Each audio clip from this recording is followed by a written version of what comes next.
নজর রাখবো পরবর্তী সংবাদে। আবারও দুঃসাহসিক চুরির ঘটনা ঘটলো চুরাইবাড়ি থানায়।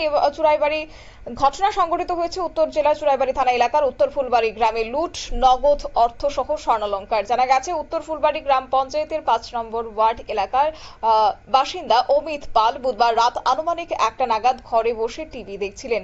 তখন হঠাৎ করে বাইরে তার গাড়িতে কিছু একটা শব্দ শুনতে পেয়ে তিনি দরজা খুলতেই দেখতে পান বাইরের লাইট অফ। তখন কিছু পৌঁছে ওঠার আগেই 5 জনের একটি চোরের দল তাকে ধাক্কা দিয়ে ঘরের ভেতরে মেঝেতে ফেলে বন্দুক ঠেকিয়ে তার মাথায় বন্দুক ঠেকিয়ে এবং বুকে ছুরি ধরে চিৎকার দিতে বারণ করে। এই হট্টগোলের শব্দে অমিতের মা রীতা পাল ঘুম থেকে উঠে চোরের দলের হাত থেকে ছেলেকে বাঁচাতে আসলে তাদের দুজনকে হাত পা বেঁধে রেখেছে চোরের দলকে, এমনটাই অভিযোগ উঠে আসছে। এবং তারপরে নগদ টাকা এবং স্বর্ণালংকার তাদেরকে দিতে বলে। ঘরে থাকা নগদ 50,000 টাকা সহ স্বর্ণের 2টি চেন এবং 2টি মিনি বাউটি সহ বিভিন্ন স্বর্ণালংকার নিয়ে গেছে এবং অ্যান্ড্রয়েড মোবাইল ফোন দিতে বাধ্য হয়েছে চোরের দলকে, এমনটাই অভিযোগ রয়েছে এই উত্তর জেলা থেকে। কি বিস্তারিত বিষয় উঠে আসছে শুনুন। গাড়ির শব্দ শুনে হয়ে উঠছে আমার পোলা। উঠার পর দেখছে বা লাইট নাই বারিন্দাত। আমাদের ডাকে হয়েছে মা লাইট নাই দেখে আজকে জ্বালাইছে না। আমি তো তখন কইতে পারি না, হিয়া কইছে ওটা কইয়া হে একটু মানে ইয়ে করতে দরজাটা তাড়াতাড়ি বন্ধ করতে হয়েছে, কারেন্ট নাই যখন। এরপরে তো তারা ওদিকে থেকে মনে হয় দরজাটা ইয়ে করছে, বুঝে তো তারা ফালাই দিছে।